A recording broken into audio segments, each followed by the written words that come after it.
Hello everyone, I'm Rubber Duck Gaming and welcome to another Minecraft video. Today I will be showing you how to build a pumpkin patch with 5 expert tips, and these tips work in both survival mode and creative mode, and in Minecraft Bedrock Edition and Minecraft Java Edition. So if you are here to learn how to build or improve an already existing pumpkin patch, then you are in the right place. So let's take a look at some of the first things that we have over here.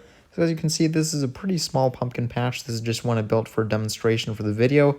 But there are several things to note about this, and I'm going to be going through each one in detail, and I will actually be showing you the tips as I build a pumpkin patch. So, without further ado, let's get right into the video. So my first tip is actually related to how you actually start by kind of marking off the area of the pumpkin patch in the first place. And the main thing is, don't make the pumpkin patch a square. If you make the pumpkin patch a square or even just a rectangle, it's just going to look boring and it won't look very spooky, and you won't be able to do a lot of cool themed things with it because it's just a boring square. So what you actually want to do is that, in this case I'm using fences to mark it off, but you want to mark it off in a non-square area. You don't want to be any kind of normal shape. You want it to be a complex, many-sided polygon, which means that it's a whole bunch of different sides to the shape, and it's just going to be a lot more interesting, and you'll be able to do a lot more cool things than you would with a square. So that was my first tip. So essentially just don't build it a square, don't build it a rectangle, build it an interesting shape. Now my second tip is related to how you build the path of the pumpkin patch. One mistake I see a lot of people make is they make it with entirely a cobblestone path, or they use a shovel and they make it entirely the grass path, and that's not what you want to do with that. That's boring, you don't want to have the path entirely just one block. You want to use multiple blocks. So first of all, what I do is I start by making a bunch of cobblestone blocks kind of to form kind of a path here, you can see, but then I fill in the rest of the blocks with all sorts of different blocks and items. So what I'm actually going to do is I'm going to grab some coarse dirt, I'm going to grab some gravel. You could even use the suspicious sand and suspicious gravel they recently added, but I'm just going to use regular gravel and regular coarse dirt because I think those will work out well. I will also use mossy cobblestone just to kind of give it a viney / overgrown look, which will help to make the pumpkin patch look a bit more abandoned, look a bit more desolate, look a bit more overgrown, and a bit more spooky because of all that. But one thing to do as well is you also want to probably use a few stairs or a few slabs, and these will help add more shapes to your pumpkin patch path, so that way it won't look like it's entirely just one blob of blocks, but it will actually have some depth and some variety. And also, when you place grass paths, make sure that you place at least 2 or 3 of them in a row next to each other, because if you place just a single grass path by itself, it tends to look all dark and look a little bit weird, so it doesn't work out very well. But anyway, one thing I will say about grass paths is that because they are actually slightly shorter than a full block, you actually do want to kind of use them kind of around the edges to add a little bit more shape and variety to the path. But that's about it for my second tip. So we're going to move on to my third tip now. And this tip is to add shape and variety to your terrain. So you can see how I'm kind of building out some higher kind of hills here, kind of small ones, not very big ones, but obviously in a larger pumpkin patch, you would want to build some very large hills. And the reason why you want to do this is because if it's just a piece of flat terrain, it's boring, it's not interesting. You want to have a varied terrain pumpkin patch. And this is actually going to work out well for me later because I'm actually going to be able to put in interesting decorations on top of and around these bits of different layers of terrain. And that's something that's very important to have, because having the different layers of terrain really gives you so many different options when you build the pumpkin patch. Now, when you improve an existing pumpkin patch, it's a bit more difficult to change up how the terrain is set up, but at the very least, you should be able to dig a few ditches or put up a few small hills. And even if it's just a few of them, it will definitely improve your total visibility of the pumpkin patch, and it will also make it a lot more varied and a better environment to be in. But also, one thing to note about the terrain and the hills is that you do want to use those other blocks I mentioned, the gravel and the coarse dirt, just to continue to create that variety and make it overall look a bit more varied and natural. But now let's move on to my fourth tip. Now my fourth tip is actually relating to continuing to decorate the pumpkin patch, and what you want to do is you want to use lots of ferns and maybe some flowers and some bits of tall grass, and the reason why you want to do that is because it will improve the variety around your path, and it will make the pumpkin patch look a lot more natural, and there will also be kind of more things blocking kind of the pumpkins when we do eventually place those in, and it creates a bit of a spookier environment where everything's a bit more natural and everything's a bit more cohesively put together. And in addition to the tall grass and ferns, you might also want to use some flowers, but the one thing to note about those is that they can take away from the spooky aspect of the patch and make it look like a bit more of a flower garden, and it might not work out, so you have to be careful with how you do it when you do choose to put in flowers. So in this case, I just decided not to put them in, but there is some other things that I did decide to put in. So obviously, one of the things I actually chose to put in, you can see it in my hotbar, is sugarcane.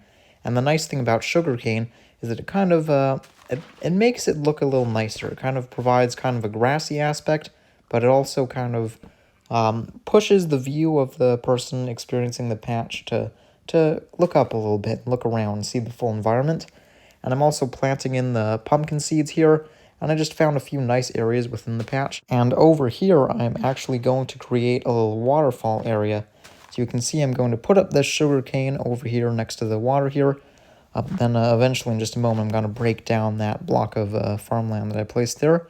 And the reason for that is because a waterfall will actually really add to the overall kind of character of the patch and make it look like a bit more of a nicer kind of natural place, especially when you see all the flowing water around, and you can actually get the flowing water to go down into your ditch and plant your pumpkin seeds there. And that goes into what I said before about having the varying height of the terrain, is that by planting pumpkin seeds at different levels, you can have pumpkins growing at different heights, and it really improves the overall character of the patch and makes it look a little bit nicer and a little bit more natural, rather than just having the pumpkins growing all on the same level. But what I'm going to do over here is I'm actually going to have sugarcane and pumpkins growing right next to each other, and that is definitely something that you want to have. You could even add in, say, melons or some sort of other plants, because it improves the overall variety of the patch just to see more than one type of thing growing, and especially when they're right next to each other, it really kind of makes it so that you can go walk up to and say, wow, this is kind of a cool natural environment where multiple things are growing. And as you can see here, I'm going to add in a little bit more grass and a few more ferns, and that's just to continue to make the environment look a bit more natural, look a bit nicer and more varied rather than just being pumpkins. But anyway, now is probably a good time to remind you guys to subscribe to the channel, am I right? Yeah, I don't know. I mean, I don't usually ask people to subscribe, but you know what? I think if I can hit 100 subscribers by the end of this year, that would be a pretty reasonable goal. So if you do have the time for it, if you think I've earned it, go ahead and click that subscribe button.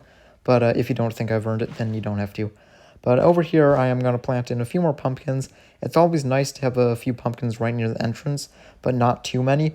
What you want to do with entrance is you kind of want to draw people into it and make them see, oh, there's pumpkins here, but then they can walk in and go farther and see, oh, there's more than just pumpkins. There's some sugarcane and maybe even some melons or some flowers. And then there's actually going to be these carved pumpkins that are sitting on top of these hills. And that's another thing that I like about building in these hills, is that you can kind of have carved pumpkins sitting at the top of them and back away, and sometimes they can even be blocked by grass. And I think that works out really nicely, because if you have them blocked by grass, and especially if their face is showing through it, that does kind of create a little bit of a spooky atmosphere, where it kind of is almost kind of like the pumpkin is jumping out at you, and you might not see it until it finally appears right behind that bit of grass. So I guess you could call that a bit of a pumpkin jump scare, or a pump scare. But anyway, moving on from bad puns, let's, one thing I will say not to do is don't put the pumpkins facing into the water like I did just there. It doesn't work out very well, it looks a bit weird, so just don't do that. But one thing to do is just put in lots of carved pumpkins around the place. Don't put them underneath blocks, that usually also doesn't work out, but you just want to have a few of them spread out all around your pumpkin patch. And as I said previously, you do want to have a few of them specifically placed around the entrance, and that is what draws people into the pumpkin patch and gets them to come in there. And you can see, again, more of them kind of blocked by grass or hidden by hills, and it really does kind of help increase the spooky atmosphere of the patch, so especially if you're wanting to build the patch around Halloween, or if you just want it to be super scary for some reason, then you do want to use more of the carved pumpkins, and you might even want to use a jack-o'-lantern or two. But the issue with that is that jack-o'-lanterns do produce a lot of light, and that is going to bring me into my fifth and final tip, which is about lighting. You see, if you use something like a regular torch or a jack-o'-lantern or a glowstone, it's going to produce the full light level or the maximum light level of 15. But if you are going to use, say, a redstone torch, then that only produces a light level of 7. And as it turns out, that lower light level is just about perfect to really light up the pumpkin patch and give it a spooky atmosphere while still making sure there's enough light there for you to see things. So that is my fifth tip, which is that do not use regular torches to light up the path. You want to use redstone torches to light up your pumpkin patch. And one thing to do with them as well is I generally recommend either kind of hiding them behind hills so the light kind of comes out around from the hill and it looks a bit spooky, or directly placing them into the side of the hill, but do not place them directly on the ground. If you're going to do that, then the best thing to do is just put a fence post down, and you can use that as a post to put the torch on, and it really does make the path look a little bit nicer and a bit spookier with it being the redstone torches instead of the regular ones. But with that being said, that is my fifth and final major tip, but I am going to give you a few extra bonus ones. So just as a reminder, the first 5 tips were, first of all, don't make your pumpkin patch a square. Second, make sure you have a nice varied path. Third, vary the height of the terrain. Fourth, put in lots of flowers and sugarcane or grass and decorations. And finally, fifth, use redstone torches instead of regular torches. So as you can see, using my first 5 expert tips, we were able to create a pretty amazing looking pumpkin patch, but again, there's still a couple more things that I recommend doing. So first of all, and you should hopefully already know about this, my first bonus tip is to use bone meal to make the pumpkins grow faster. So it doesn't actually make the pumpkin blocks appear faster, but if you do use it on the pumpkin stems within a few clicks of the bone meal will be able to reach full growth immediately. And that's important because if you want to have pumpkins growing right away and you don't want to have to wait for a while, then you can use bone meal to speed up that process. You could also just build the pumpkin patch in a rainy area, and if it rains, then that will also speed up the growth, but it's just a lot easier to just use bone meal instead of trying to wait for it to rain. But for my second bonus tip, I'm going to recommend that you use poppies and dead bushes for decoration. So yes, that's right, dead bushes might actually be useful for something. But the reason why I recommend poppies is because the red of the poppy kind of goes well with the orange of the pumpkins and with the red of the redstone torches. So I feel that of all the flowers, it kind of makes the most sense. Some of the other ones just don't work very well with it. Like I think some of the blue ones just kind of are a bit distracting, kind of take away from the rest of the patch. But using poppies definitely works out. Just don't overdo them, just only use a few of them. But moving on to the topic of dead bushes, the reason why I recommend using dead bushes is because they work very well to kind of achieve that overgrown / abandoned kind of aspect that I was trying to go for earlier with the mossy cobblestone and all that. And they work pretty well for that. And if you just add them around, you don't want to overdo them, same with the poppies. But you can just add a few of them, put them on the hills, put them kind of to the sides of the path. And if you do add them, they do tend to work out very well to achieve that aspect. Kind of the brown dead colors, kind of in combination with all the green kind of helps to make it work out in a spookier and darker manner.